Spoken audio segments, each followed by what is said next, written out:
Hey y'all, what's up? Welcome back to another video. Today is going to be the start of something new. I am so excited to be bringing you all a series called A Christian Girl's Journey to a Godly Husband. So excited to share what I've learn with y'all, answer questions. So let's get into the first episode. Okay, so the first episode is the foundation. Because we can't build anything, we can't learn anything unless we have a solid foundation. So, a little bit about a Christian girl's journey to a godly husband. It involves spiritual growth, character development, and seeking God's guidance. It's not about actively attracting a man, but rather becoming a woman who reflects Christ's beauty and allowing God to bring the right man into your life. So, the foundation.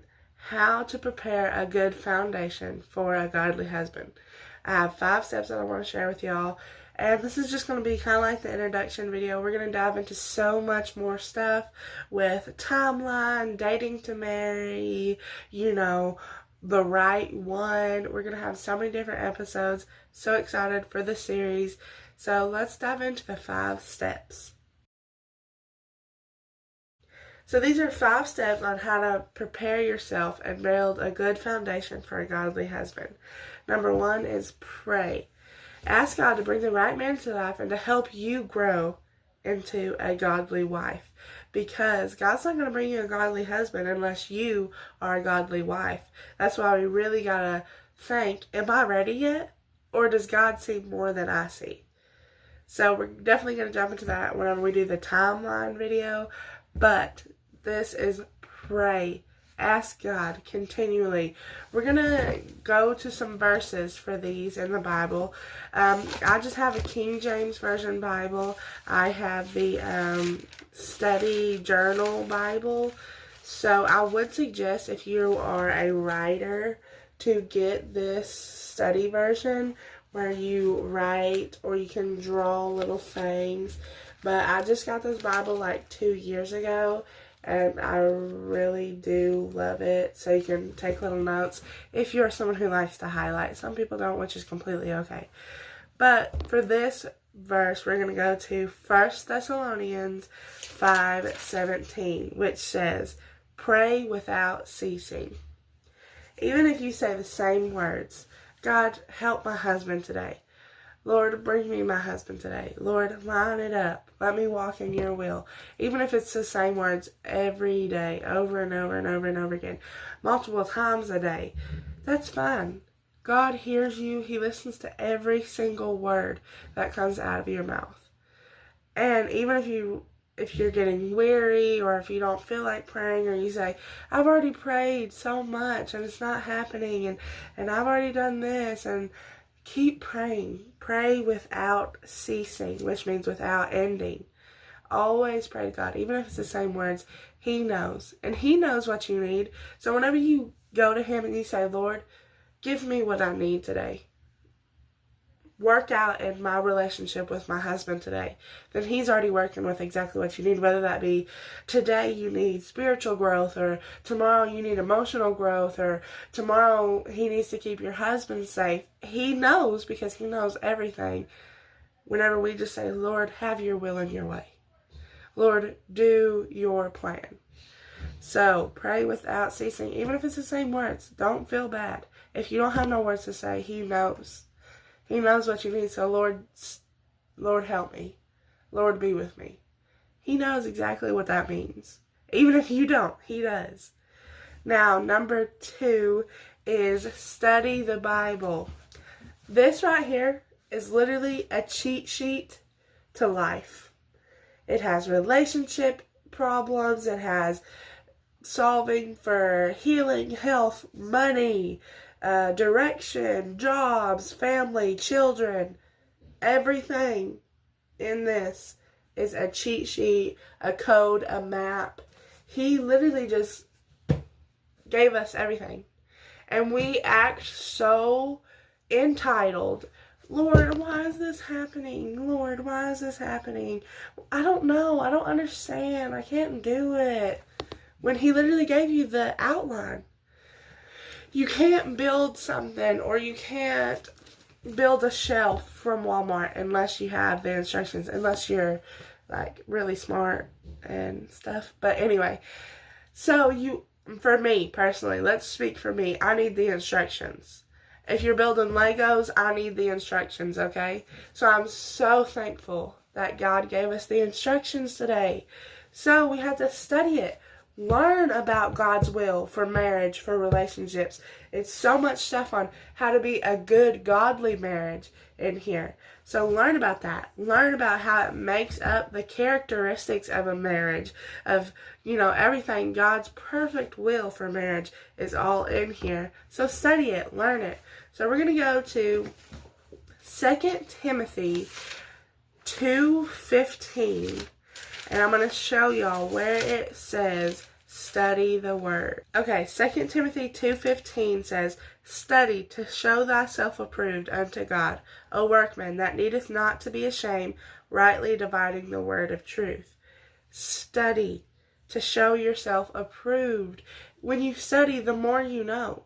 That's what it's all about in life. The more you know, the better off you'll be. So the more you know of this word, not only does it help you, but you can help others when they come to you with a question, or when they come to you, asking something that you may not have known before. But when you get in the word and study it, it's not only just a help to you, because it is. It's a help to others and those around you, seeing you study the word, being an example, answering questions. So I have one more verse for this one, which is Joshua 1:8, which says, this book of the law shall not depart out of the mouth. Thou shalt meditate therein day and night. Thou mayest observe to do all according that is written therein. For then thou shalt make thy ways prosperous, and then thou shalt have good success.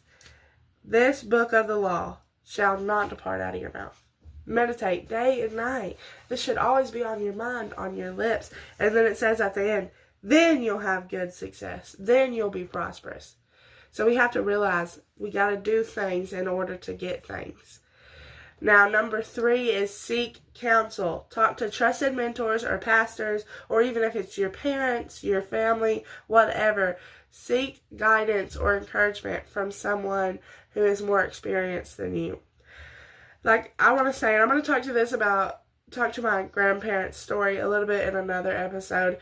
But I do want to say I always go to my grandma for guidance, because she's already been married, she's had kids, she's worked jobs, she's studied the Bible, she's been through more things than I have, she's experienced things, she's lived more than I have.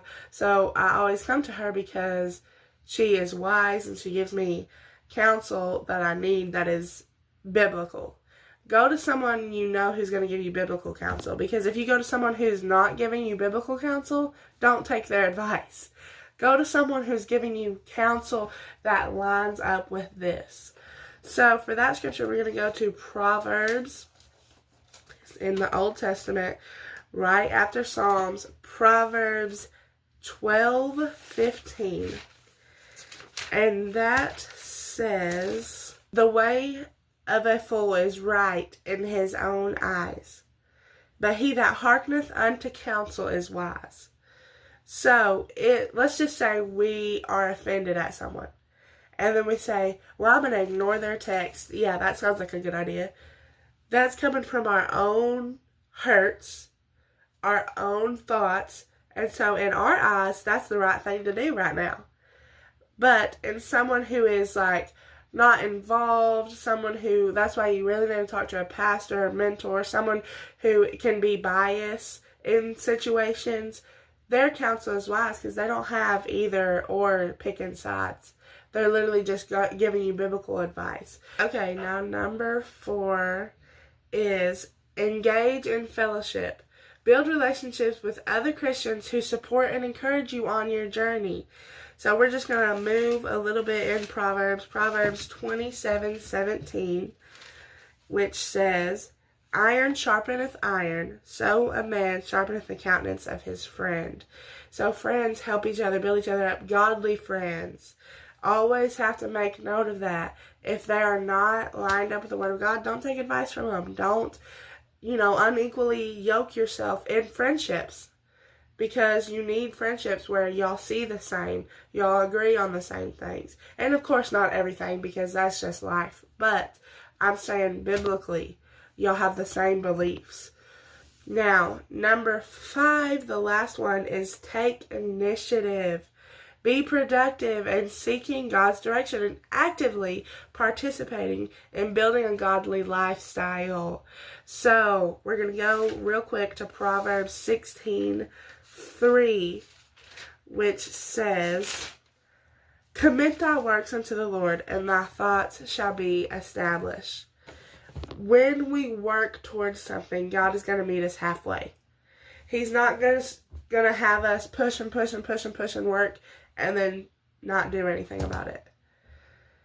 If you're not ready in your own relationship, in your own self, with your spiritual, physical, mental, emotional state, God is not going to put nothing else on you, whether that be a new job, anything, or a husband. So I want to say, if your relationship with God isn't where it's supposed to be, He's not going to give you a new relationship, because that relationship is just going to fall.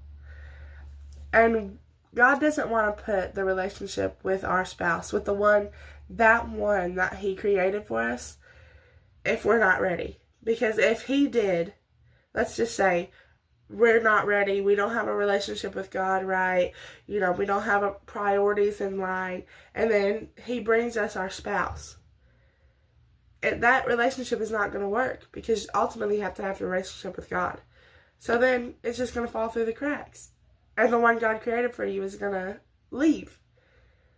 So that's what we have to put into perspective. God is saving it for such a time that whenever our husband comes, it's going to flourish. It's going to build a life together. It's going to work. It's going to be strong. But if we're not ready, or if He's not ready, or if the timeline isn't ready, God knows more than we know. 100% more than we know. So, put procrastination out the window and start working on yourself. Working on building a godly lifestyle. On getting the characteristics of a godly wife. I hope y'all enjoyed this video. The first episode, the foundation of a Christian girl's journey to a godly husband. Also, if you're a man watching this, it's the same thing. If you want a godly wife, then follow these steps. Follow these notes. It's the same thing. So I want to say, keep a lookout for new episodes of this series. Make sure you subscribe, like, and turn on the notifications so you can get notified every time I post one of these new videos. Please put in the comments down below any questions you may have, and I will look at the comments and answer them in the next video. Thank y'all so much for watching. I hope you have a blessed day. Remember that, hold on. Your spouse is coming in God's right time. Please tune into the next video. I'll see you next time. Bye.